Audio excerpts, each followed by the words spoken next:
Hey, my name is Isaac Bwama. I'm from a country called Ghana, which is located on the west side of Africa. In Ghana, our capital city is Accra. And in Accra, for the past couple of years, there's been conversations about how rent prices, and housing prices are getting really expensive. And people feel like there's the rich are taking advantage of the vulnerable. That's how people feel.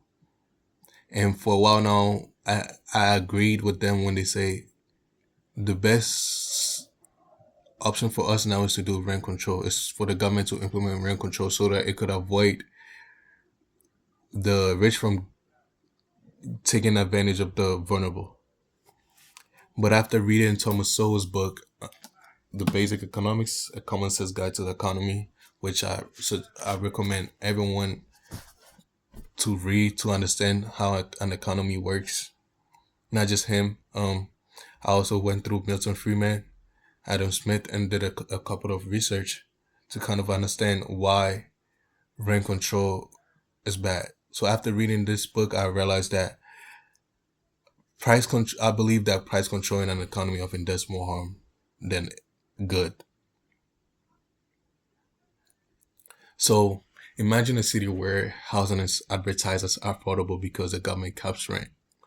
It really sounds good, but in reality, people still cannot find a place to live. I believe this is what happens when governments impose price controls.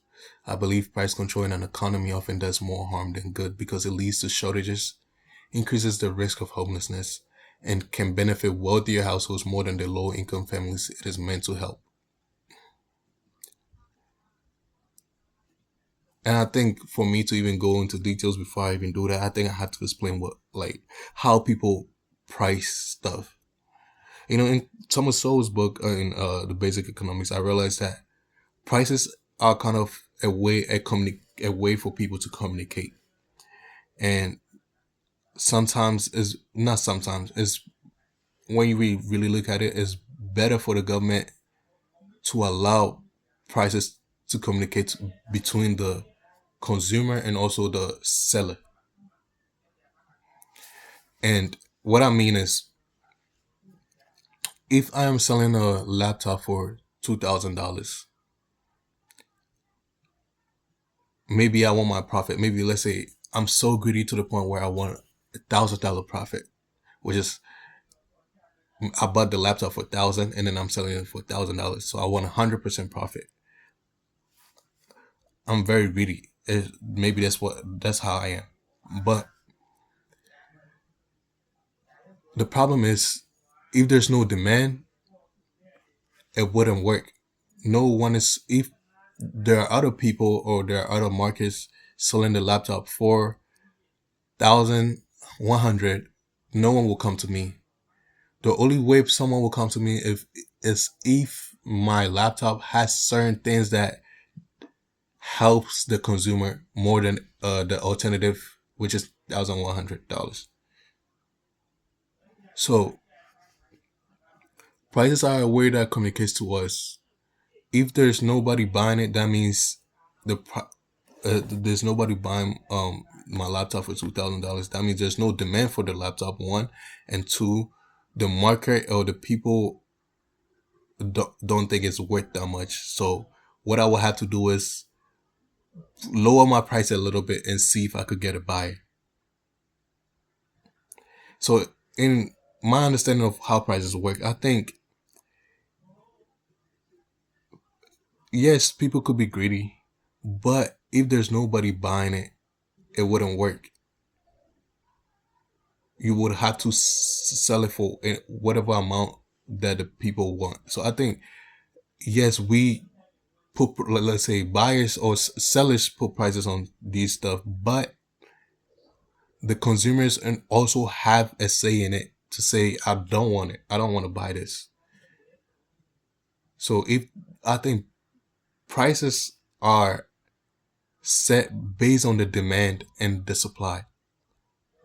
They are not set based on whatever my delusion tells me to set the prices on or whatever the buyer or the seller feels like they could just put prices on it. It does not, in my understanding, it does not work that way. So first, I will go by saying price controls cause shortages. In Thomas Sowell's book, he explains that when government cap prices, producers supply less, while consumers demand more.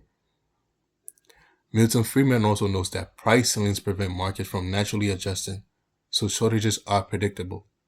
For example, in 2001, a San Francisco study found that rent-controlled apartments were in short supply, as landlords had less incentive to rent units or build new housing. Secondly, price controls can lead to homelessness. Reduced supply means fewer people have access to housing, forcing vulnerable families onto the streets. Sowell highlights how this affects lower income families, and research by Glazer and Lutmer confirms that strict rent control misallocate housing, leaving some families without affordable options.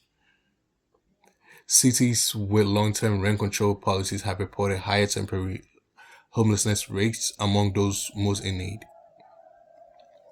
And also, third, price controls often help the rich more than the poor. What I mean is, in 2001, San Francisco study revealed that over 25% of rent-controlled apartments were occupied by households earning more than $100,000 annually. Sowell emphasized that wealthier families are more capable of navigating competitive systems and benefit from price controls. Commentary on Freeman's work also shows that higher income households take advantage of price ceilings, while lower income families are crowded out. So, in my conclusion, price controls, though are well intentioned, create shortages, increase homelessness, and benefit the wrong people.